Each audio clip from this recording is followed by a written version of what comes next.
Pluralism is when a society or any group has a lot of different types of people or groups within it. They could be different religious groups, racial groups, political or ideological groups, but they're all part of one whole. And so you both have people who are different, but you have them all as part of one society.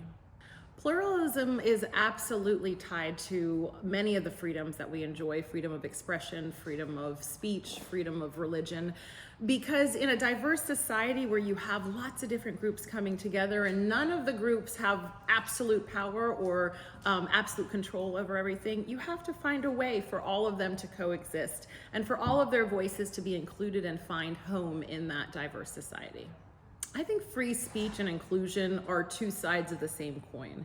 If we want to include people in a society, we have to include their voices. It doesn't mean that we're going to agree with them, because in a diverse society, a pluralistic society, you're never going to agree with everyone. We've got a lot of diverse ideological views, political views, religious, ethnic, racial differences and different views.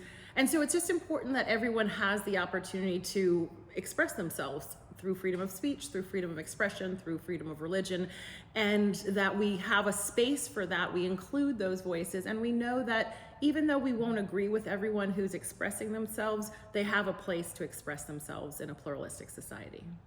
A lot of people ask about how free speech and cancel culture exist side by side, or how they relate to each other. It's important as we think about freedom of speech, we're not saying that we're giving freedom of speech to people that we agree with only. And we can't cancel or try to silence those views we don't like. We certainly don't have to listen to them, and we certainly don't have to agree with them, but they have to find space in a pluralistic society where there's going to be a lot of different views. Part of the freedom of speech is that we recognize that there are limits on freedom of speech: hate speech or speech that incites violence, and that speech is rightfully limited.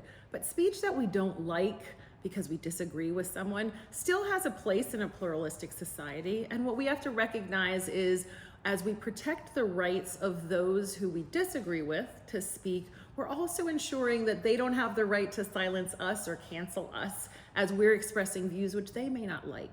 And so it's a contract that we have with others in a society to say, we're going to make that space, protect the freedom of people to express themselves, to speak their minds, and recognize that we won't always agree with each other. Universities have an extremely important role to play in promoting free speech and freedom of expression in a pluralistic society.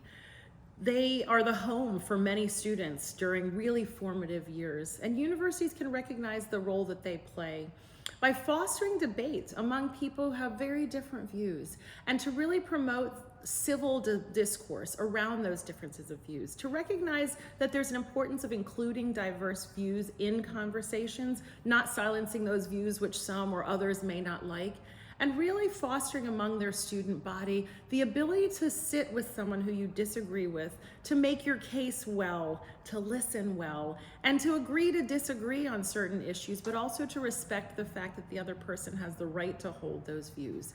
If our universities can instill those values, they are preparing citizens who will carry those values into their adulthood and certainly into their leadership of our nation as it goes forward. We've seen in a number of cases university leadership, presidents and deans, who stand up for the importance of diverse views being expressed on campus. They've said to students who said, I don't like that view, they've said, I understand you don't like that view, but we are going to be a place where diverse views are going to be welcome. They've also taken an effort to really foster civil debate on campuses, to intentionally invite people who have diverse views to show those diverse views and share them with their students and model civil debate.